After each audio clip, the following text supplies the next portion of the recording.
Happy morning, students. Today we are going to see the applications of Bernoulli's theorem, where exactly Bernoulli's theorem is getting used. Okay, so first such application is Venturi meter. Venturi meter is a device which is used to measure the volume flow rate through a pipe. Okay, if suppose we have a pipe of variable cross section, we can insert this Venturi meter in that and we can find what is the volume flow rate. And how is that? You see that this we are inserting into the tap. Okay, water is going to come from here. Let's say area of this section is A1 and the water is going in that section with speed V1. Then it's entering into the narrow section. Its area is A2 and velocity here becomes V2. And in between them there is a manometer connected. Manometer is having Hg, mercury in that one. Okay, so what happens over here? Now once the water starts moving in this one, this water starts exerting pressure on this mercury. Okay, here water will come, obviously here also water will come. It will exert pressure on the mercury. So what happens over here? This side it goes down and this side it goes up. Okay, so mercury on this side goes up and here it goes down. Let's say this is water. Okay, so suppose that it came to this level. Right, here is mercury and this is water. And whereas here mercury have gone up. Suppose it went to this level. And above that is water.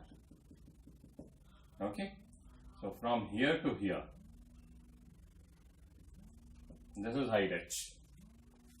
Okay, so level difference between mercury is h over here. Now what we can do? We'll use Bernoulli's theorem at two sections. One is this and one is this. Right? In these two sections we are going to use Bernoulli's theorem. What says Bernoulli's theorem? It says P1 plus rho g h. Now this is potential energy, right? Now you can see that the center of this one is at same level. So potential energy here and potential energy here is same only. Okay? Plus half rho V1 square equal to P2 plus rho GH plus half rho V2 square. Okay, this we cancel. Right, here pressure is P1 and here pressure is P2. How do we know that? Obviously we will be knowing from the manometer. Okay, remember this is mercury. Okay, so now we will be finding out what is the pressure difference. Here pressure is P2, here pressure is P1, and we can easily find that P1 is more than P2. Okay, so here I am putting up like this. This is P1 minus P2 equal to half rho V2 square minus V1 square. Now what is P1 minus P2? We can see here P1 equal to P2 plus density of mercury. Remember that this is for water and this is here for mercury. So rho Hg into G. Now this is H we have taken, so take it as H. Right, so P1 minus P2 is equal to this thing. Okay, so you can write that rho of Hg, GH equal to half, this is rho of water, V2 square minus V1 square. Fine, now what we can do? We can use equation of continuity here and here. What is equation of continuity? We can write through equation of continuity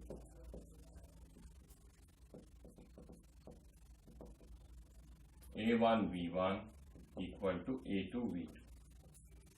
Okay, A1 V1 equal to A2 V2. Now from here we got the relation between V1 and V2. Okay, and basically when we are saying volume flow rate we want basically, we want this only, either A1 V1 or A2 V2. A1 we know, okay, V1 or V2 we are trying to find with Venturi meter. Okay, so see then, suppose V1, we are writing it as A2 V2 by A1. Now this value of V1 I am going to put in this one. So what's going to come? Just check that. 2 density of Hg, GH equal, by rho also you can do over here, this is rho, equal to V2 square minus V1 square. So V2 square as it is, V1 square is this, that is A2 square V2 square by A1 square. Right, so we got this relation over here. Now if we take it up and see, then this is 2 rho of hg into gh by rho. From here I can take V2 common. So V2 square is here. Then we have A1 square minus A2 square by A1 square. So you see that we got V2 value here. What is V2 value? The V2 value is square root of 2 density of mercury G H by rho A1 square by A1 square minus A2 square. This is the value of V2. Now what will be volume flow rate then? A2 V2. Okay, so volume flow rate is going to be A2 V2. Okay, A2 is, we know, V2 is this value. Okay, so put it here, 2 density of mercury G H. Okay, A1 we can take outside over here because this is in square root, so take it outside and write along with this one. That's A1 A2. Then in the denominator you have rho in A1 square minus A2 square. So this is volume flow rate. Okay, so now direct questions hardly is asked, so you don't have to remember this formula, but basically more important thing is you should know that how we are calculating it. What is volume flow rate? Area into velocity, and how it came, how to apply this equation, that is very important. Okay. Next application of Bernoulli's theorem, speed of a flux. Now what is speed of a flux? Basically there is a container. You can see there is a container which is keeping the liquid in it. Okay. And in this container there is a hole. This is a hole, very small hole whose area is very less as compared to the area of the container. If I say this is capital A and this is small a, its area is small a, then we can write A is very large as compared to A. Okay, so then in this case the velocity with which this liquid is coming out is called velocity of a flux. Okay, and we know that when it will come out with very high velocity. And how it will go? It will form one parabolic path, very similar to projectile. Okay, this velocity of a flux actually was given by Torricelli. So the relation that we are going to get for velocity of a flux is also called as Torricelli theorem. Okay, that's called Torricelli theorem also. So now here this is projectile path, but first we are not going into the projectile path, rather we are going to find what is velocity of a flux. Let's say it's VE, and again it is based on Bernoulli's theorem. So what we will do, we are going to take two sections. Okay, let's say one section is on the surface and second section is over here outside. Right, I have already seen that, taken that the height difference between this point and this point is h. Okay, so let's apply Bernoulli's theorem here and here. So P1, okay, now we have to decide what is the base. When we are going to write potential energy, we need to know the reference. Okay, so where you are going to take the reference, you can take the reference at the base. This also we can take. Okay, so if we are taking this as reference, then this is rho g h, the potential energy, plus half rho V square. That's on surface. Remember that this thing I am writing on the surface. That's equal to P2 here plus rho G H minus H plus half rho VE square. Now you see this is open to atmosphere, this is open to atmosphere, that means pressure here and pressure here is same. You can write P naught. This is rho GH, okay. Now here is on the surface and this area is a lot more than this area. Then the velocity V1 will be negligible as compared to velocity VE. Okay, V1 will become negligible. V1 basically is what? The velocity with which it's coming down. Okay, velocity with which it's coming down. So because the area is huge as compared to this one, the velocity with which it's coming down will be negligible. Okay, so this will be 0. If velocity is negligible means kinetic energy is 0. equal to, this is also P naught, plus rho GH minus rho GH plus half rho VE square. The rho GH cancelled, P naught cancelled. Okay, now bring this rho GH over here. This is the rho GH equal to half rho VE square. Now this is the same liquid which is here and outside. Okay, so rho is same. Cancel this. So we are getting velocity of a flux. What is it? Root 2 GH. So it's the same velocity if suppose that the liquid would have come or dropped from here freely and it would have come here. Its velocity also would have been root 2 GH.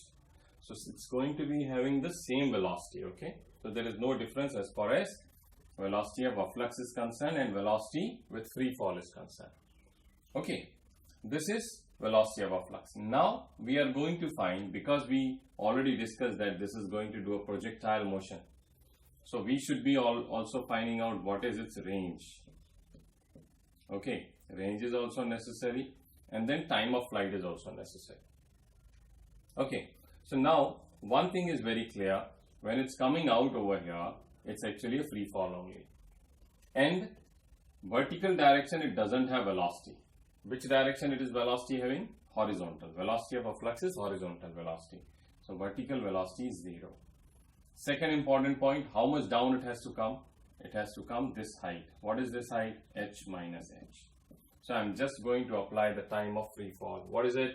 Time equal to root over 2h by g. Simple kinematics formula that I'm going to apply. What is height? This. So time taken is root over 2 into h minus h by g. This is time of flight. Okay. Now I want range. What is range? Range is always horizontal component of velocity into time of flight, because range is horizontal distance covered, right? So horizontal velocity is VE into T. Now what is VE? Root 2 GH into this time, root over 2 into h minus h by g. G and G gets cancelled. So what are we getting? Range we are getting as 2 root over h into h minus h. This is range. Okay. Now let's find out when this can be maximum, as we used to do in projectile. So when the range can be maximum. So see then, what is required for making range maximum. So range formula is this. For range maximum, what we can do, we can differentiate this dr, this with respect to h, and equate it with 0. Why h? Because position of hole only is variable. Total height is constant over here. So where is this hole so that the range is maximum we are finding. Okay, so let's differentiate this then. What are we going to get? 2 is as it is over here, 1 by root over h into h minus h. Now differentiation of this. Okay, this is, that means h into h. Right, okay, first let me write d by dh of h into h minus h square. Okay, so what we are getting? 2 by root over h into h minus h into, here differentiation of h means h only will come, and here minus 2h. And now we are going to equate with 0. What is coming then? Comes h minus 2h equal to 0. That means h should be at the half of the total height of the liquid. Then the range will be maximum. Okay? When this hole is at half of the maximum height, then the range is going to be maximum. Is that clear?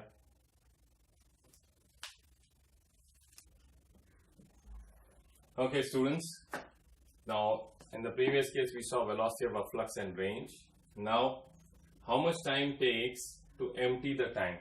Because there is a hole. We have kept a hole over here. How much time it takes to empty the tank, or maybe to decrease the level? Okay, we are going to find in that one. And again, area A is a lot more than small area.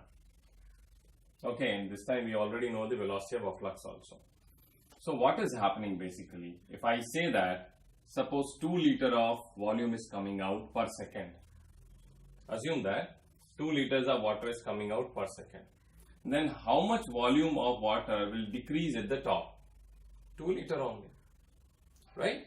Again listen, if from here 2 liter is going, then how much it has decreased, the level has decreased, 2 liter. That means volume flow rate through this is equal to volume flow rate through the top also. Okay, so volume flow rate is constant. That means equation of continuity, right? Volume flow rate is constant. So that means I can write area into velocity of a flux must be equal to area here into what velocity? The rate of fall of liquid. Rate of fall of liquid. Okay, that means dH by dt. But you tell me, what is happening to dH by dt? Is the height decreasing with the time or increasing with the time? Decreasing with the time. So dH by dt will be negative. Okay, further, minus A by A, take it over here, and this dH by dt, and this velocity of a flux I am writing root 2gh. This is height h I have taken, so this is root 2gh. But h is variable, you know that this level is coming down. Okay, further, what you can do? Minus A by A, this dH by root h. I brought h over here, equal to root 2g and dt, because we have to find time. Right. Initially, let's say level is h1, finally let's say it's h2. So we are going to integrate. Here is 0, here is t. So here direct integration, we know that it is t. So let's write it. It's root 2g into t equal to what over here? It's minus a by a, and its integration. This is actually h to the power half. So it will go h to the power minus half dh. Okay, here is h1 and here is h2. See what's coming then. Minus a by a. Its integration will be h to the power minus half plus 1 by minus half plus 1. Right? So h to the power minus half plus 1 by minus half plus 1. h1 and h2. So what we are getting? Minus a by a. Minus half plus 1 means half. So h to the power half, and here also half. This will go up, right? h1 and h2.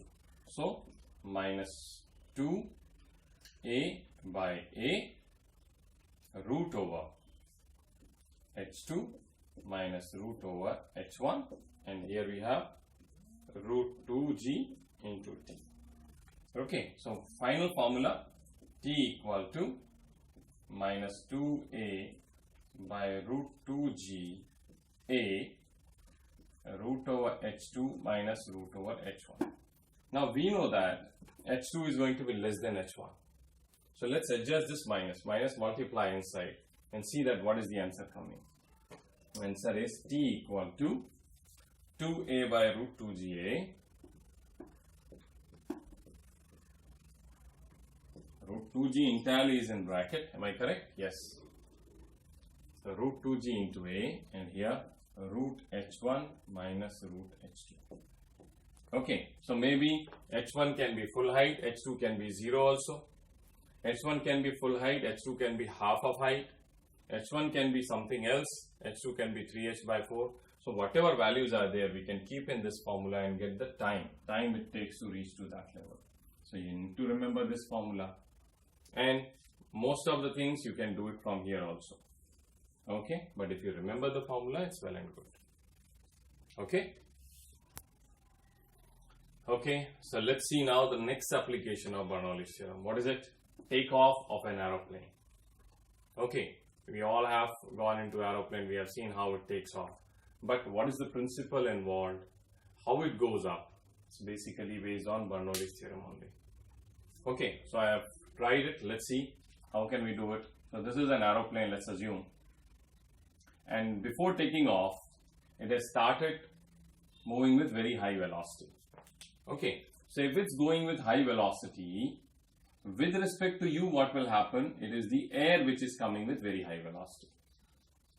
Okay, when you go with high speed, stationary air, if suppose your speed is 0, air is also stationary. Air molecules are stationary maybe. But when you go with very high speed, what happens is air strikes you with the same speed. So, with respect to you, air is coming with this velocity. Now, what happens? The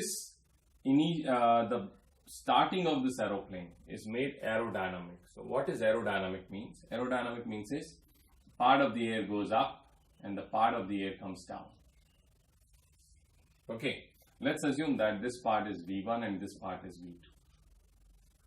Okay, when we say aerodynamic, so at the top part, nothing, no exposures or hindrances will be there in the path of the air. It will go smoothly.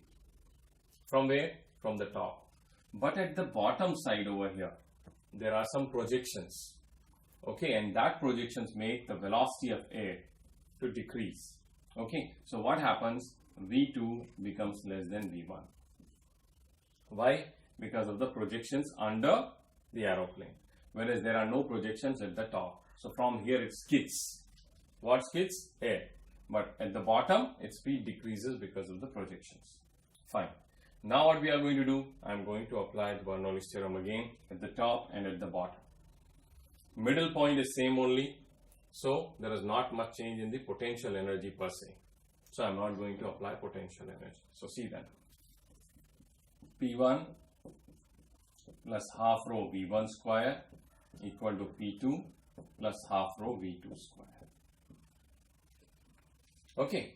Now what is here? We already have said that V2 is less than V1. This speed is more and this speed is less. Right? What's happening here? P1 minus P2. Now, when you want to take off, which pressure you want more? P1 or P2? P1. Then only you can go up. Okay. So, P1 minus P2 equal to what? What are we getting? 1 by 2 rho V2 square minus V1 square. Okay. So, P1 minus P2 equal to half rho V2 square minus V1 square. Is that clear? So, now this much is going to be the P1 minus P2. Now, if suppose that it has to go up, then the force exerted by this pressure difference, what is it? P1 minus P2 into what is the area? Okay. P1 minus P2 into A need to be greater than the weight of the plane. Then only you can take off. Right? P1 minus P2 into A should be greater than mg. So we are going to write over here P1 minus P2 need to be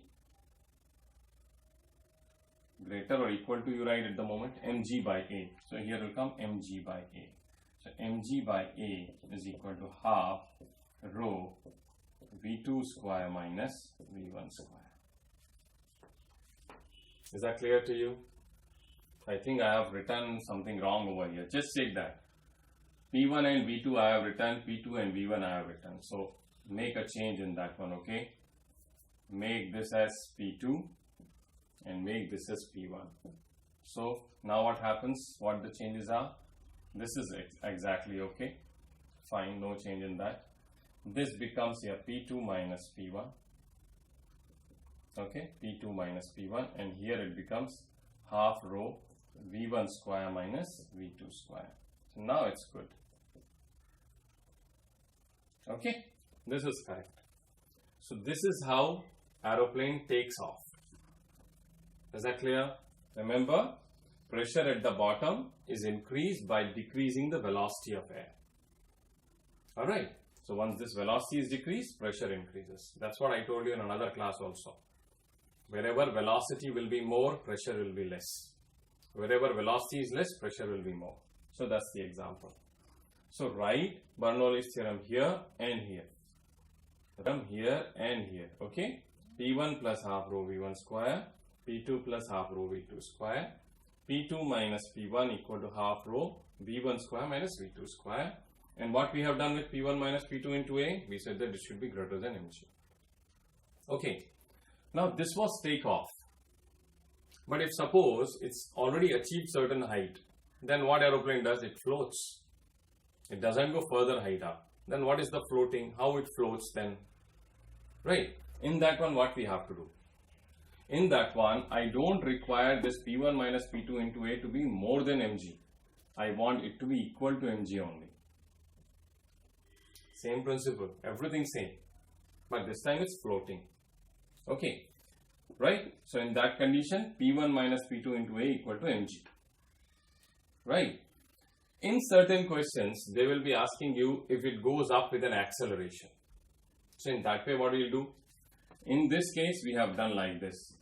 If it goes with the acceleration, then we will do in this way. P1 minus P2 into A minus mg equal to mass into acceleration. We will put acceleration over here. So same equation you can solve again. Depends on how the question is asking. Okay. But the most important thing is this one. Right? So is that clear? The takeoff of an aeroplane and floating of an aeroplane. Okay, another example for those people who play cricket. Okay, swing of the ball is also based on Bernoulli's theorem only. Okay, so see then, this is the leather ball. What the bowler does, or bowling will be done how? He will throw the ball, okay? And throw the ball with certain speed. It will go out with very high speed, okay? But the ball actually is one side is kept rough and other side is kept smooth. Reason for that, when the air is coming, that means when the ball is going, that means air is coming towards the ball. So when the air is coming, this side being smooth, it will go out with the high speed. It will pass through this high speed. But this is rough. So because this is rough, the velocity with which air is passing from here, its velocity decreases. So if I say air velocity here is V2 and here air velocity is V1, then I know that V2 will be less than V1. Why? Because of the roughness. So if you talk in terms of pressure, this is P2 and here is P1. I know P2 is greater than P1. So what will happen to the ball? Ball will go towards P1. So it has deviated from its path. Okay, if the ball is thrown towards you, if suppose that pressure this side is less and this side is more, so what will happen? Ball will go like that. Okay, this is how the swing of the ball takes place.